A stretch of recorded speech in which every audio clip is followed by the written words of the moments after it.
beautiful, lovely, and wonderful people. I hope you're having a really good day. I know I'm having a pretty good and productive day today.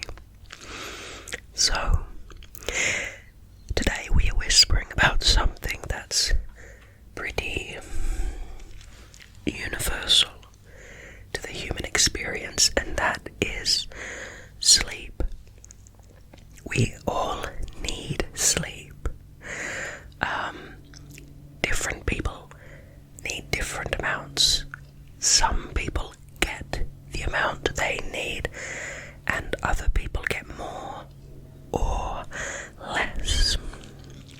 So, without any further ado, let me just quickly say, if you have a topic you want me to read about, please leave a comment below and tell me what it is you want me to read about. I read about basically anything that has a Wikipedia page.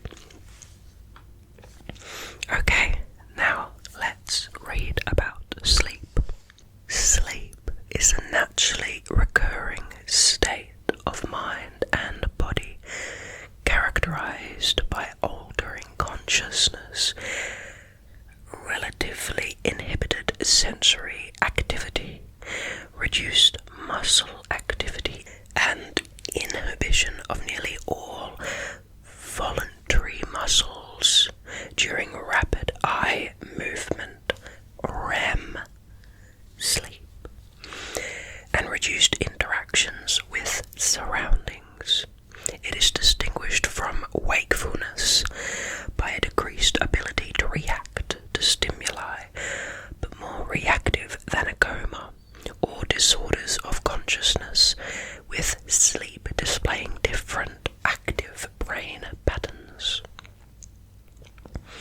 Sleep occurs in repeating periods, in which the body alternates between two distinct modes, REM and non-REM sleep. Although REM stands for rapid eye movement, this mode of sleep has many other aspects, including virtual paralysis of the body. A well-known feature of sleep is the dream, an experience typically recounted in narrative form, which resembles waking life while in progress, but which usually can later be distinguished as fantasy. During sleep, most of the body's systems are in an anabolic state, helping to restore the immune, nervous, skeletal, and muscular systems. The internal circadian clock promotes sleep daily at night. The diverse purposes and mechanisms of sleep are the subject of substantial ongoing research. Sleep is a highly conserved behavior across animal evolution.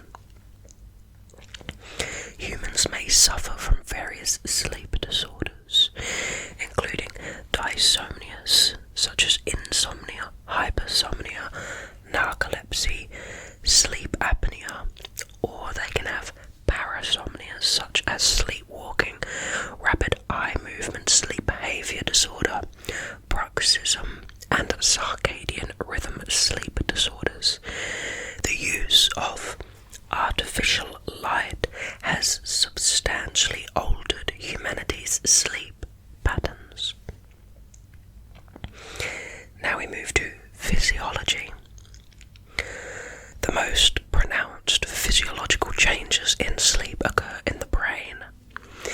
The brain uses significantly less energy during sleep than it does when awake, especially during non-REM sleep. In areas with reduced activity, the brain restores its supply of adenosine triphosphate, ATP, the molecule used for short-term storage and transport of energy. In quiet waking, the brain is responsible for 20% of the body's energy use. Thus, this reduction has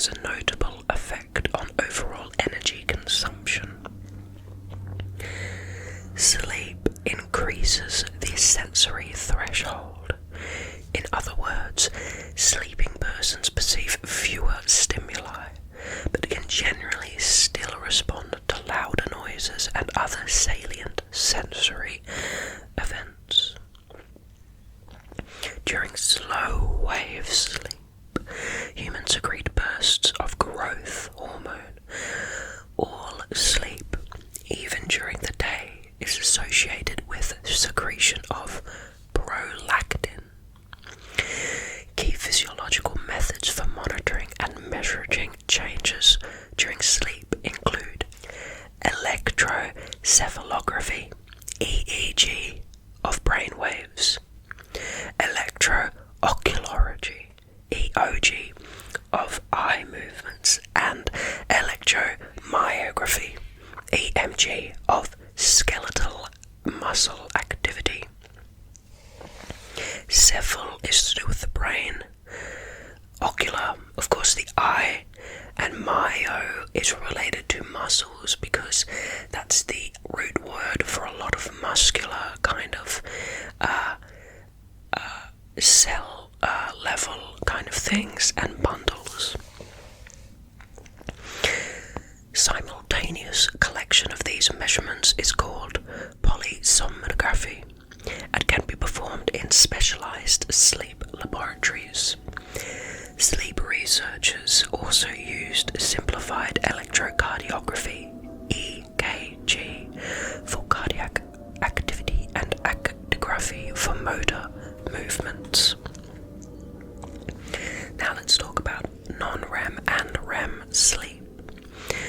Sleep is divided into two branches, as we said before, which is non-REM or NREM with an N, N-R-E-M, and rapid eye movement, REM sleep.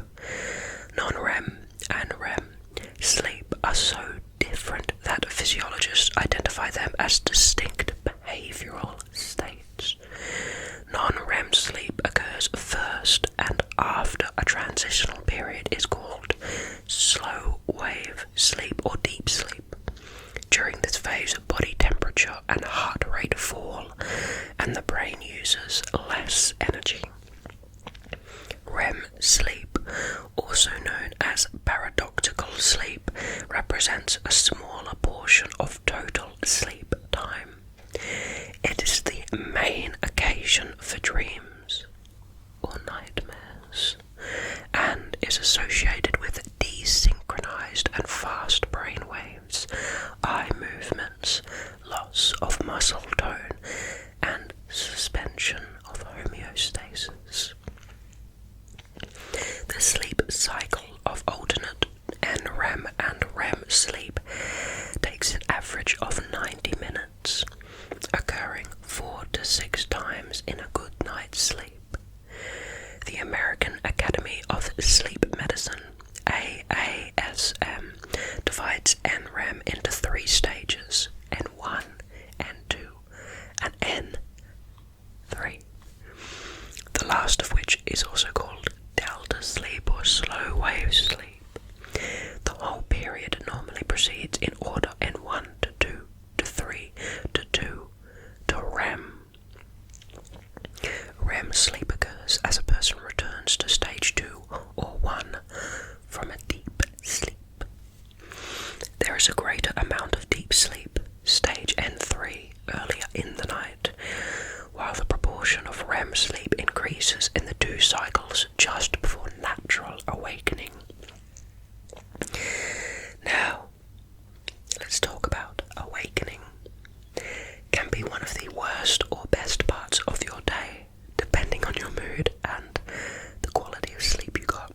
Awakening can mean the end of sleep, or simply a moment to survey the environment and readjust body position before falling back to sleep. Sleepers typically awaken soon after the end of a REM phase, or sometimes in the middle of REM. Probably why you wake up so soon after dreams, as dreams occur in REM, right? Internal circadian indicators, along with a successful reduction of homeostatic sleep need, typically bring about awakening at the end of the sleep cycle. Awakening involves heightened electrical activation in the brain, beginning with the thalamus and spreading throughout the cortex. during a night's sleep, a small amount of time is usually spent in a waking state, as measured by electroencephalography. Young females are awake for 0 to 1% of the larger sleeping period. Young males are awake from 0 to 2%. In adults, wakefulness increases, especially in later cycles. One study found 3% awake time in the first 90-minute sleep cycle, 8% in the second, 10% in the third, 12% in the fourth, and 13 to 14% in the fifth. Most of this awake time occurred shortly after REM sleep. Today, many humans wake up with an alarm clock. However, people can also reliably wake themselves up at a specific time with no need for an alarm. Many sleep quite differently on work days versus days off, a pattern which can lead to chronic circadian desynchronization. Many people regularly look at television and other screens before going to bed, a factor which may exacerbate disruption of circadian cycle. Scientific studies on sleep have shown that sleep stage at awakening is an important factor in amplifying sleep inertia. There are a few different things I learned about sleep and screens and technology before bed. When I was studying it at university in one of my subjects, one of them was that I think the blue light situation where blue light keeps you awake is slightly overstated. The scientific literature does not say it's some dramatic thing, but rather I think light in general, bright light, especially into your eyes, is not something that you want before bed, because it tells your body, the sun is still up and I'm getting stimulation, stuff like that. But actually I think psychologically, having your phone on before bed, the bad bit doesn't necessarily come from the screen, though that is not good. It comes from stimulation of new information.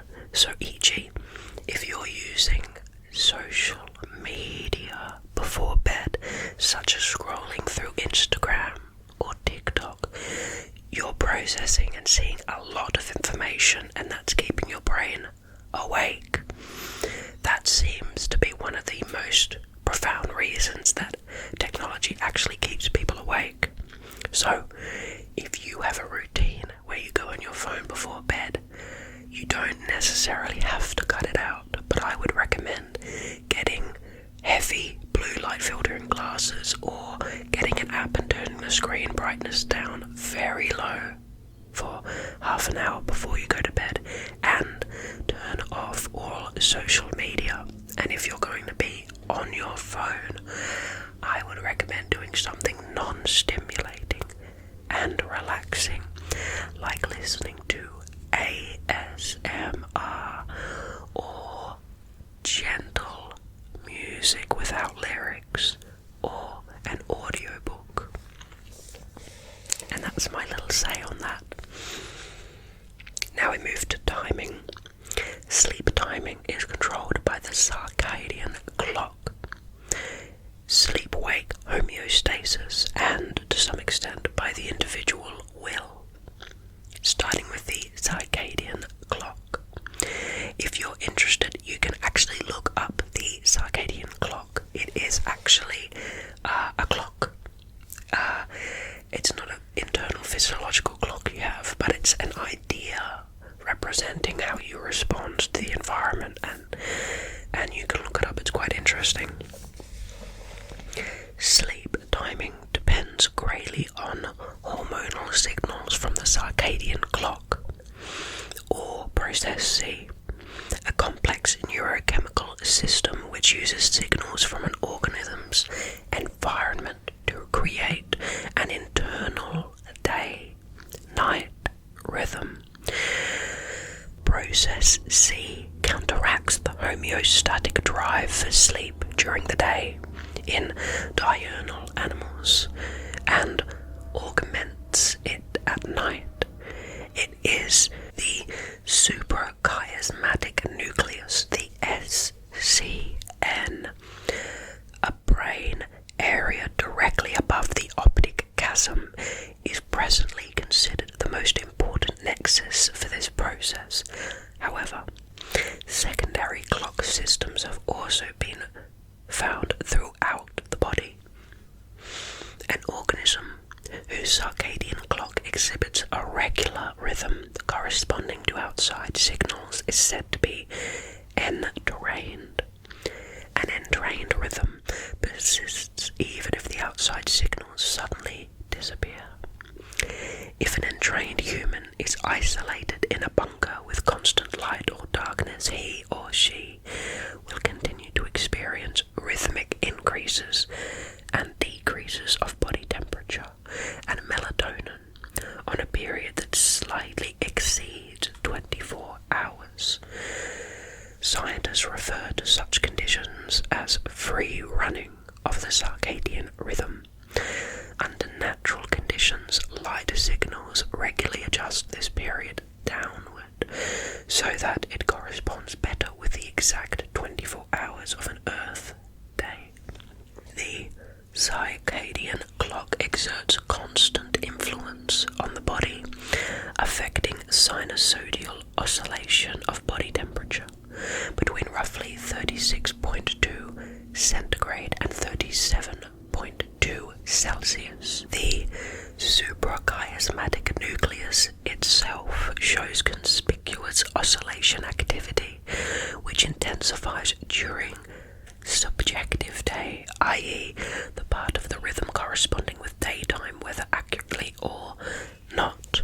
The circadian pacemaker in the suprachiasmatic nucleus has a direct neural connection to the pineal gland or pineal gland, which releases the hormone melatonin at night.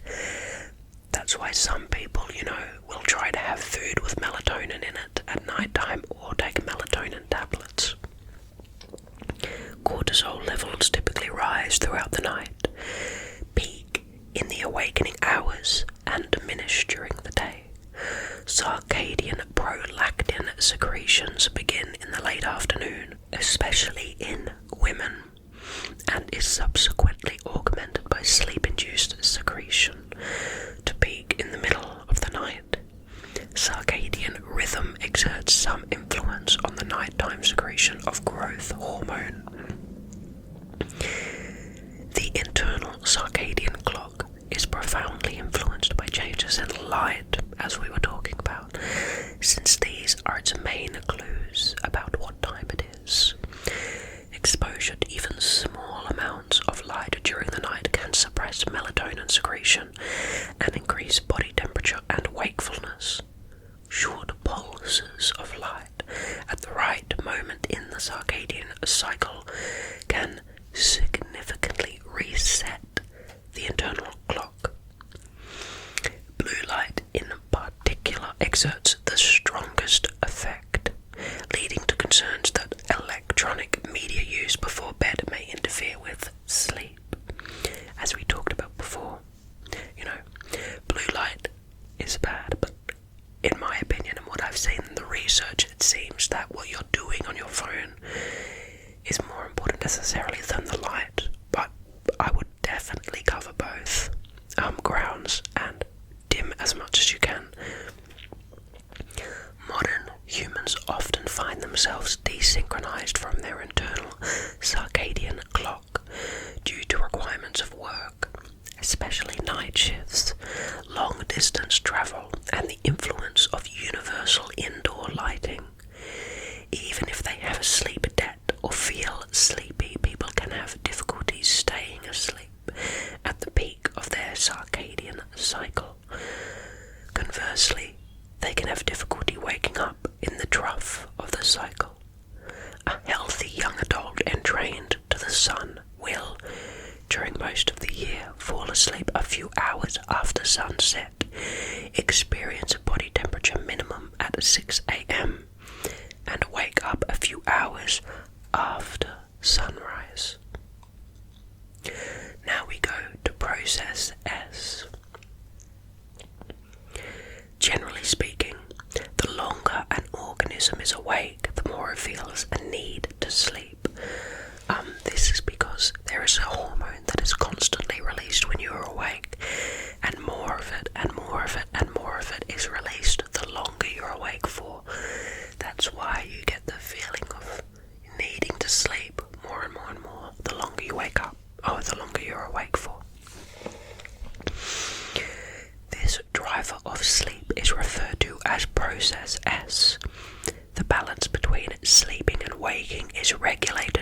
process called homeostasis. Induced or perceived lack of sleep is called sleep deprivation. Process S is driven by the depletion of glycogen and accumulation of adenosine in the forebrain that disinhibits the ventrolateral preoptic nucleus, allowing for inhibition of the ascending reticular activating system. In short, it means that there are a few chemicals that keep you awake and a few that make you want to go to sleep. And the longer you're awake, the less there is of the ones that keep you awake, and the more there is of the ones that counteract that and make you go to sleep. Sleep deprivation tends to cause slower brain waves in the frontal cortex, shortened attention span, higher anxiety, impaired memory, and a grouchy mood. I think we can all attest to those being the, generic effects of sleep deprivation. Conversely, a well-rested organism tends to have improved memory and mood, one of the many reasons why sleep is so important. Neurophysiological and functional imaging studies have demonstrated that frontal regions of the brain are particularly responsive to homeostatic sleep pressure. There is disagreement on how much sleep debt is possible to accumulate, and whether sleep debt is accumulated against an individual's average sleep or some other benchmark. It is also unclear whether the prevalence of sleep debt among adults has changed appreciably in the industrialized world in recent decades. Sleep debt does show some human evidence of being cumulative. Subjectively, however, humans seem to reach maximum sleepiness after 30 hours of waking up.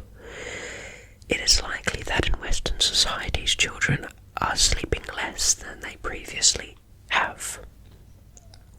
One neurochemical indicator of sleep debt is adenosine, a neurotransmitter that inhibits many of the bodily processes associated with wakefulness.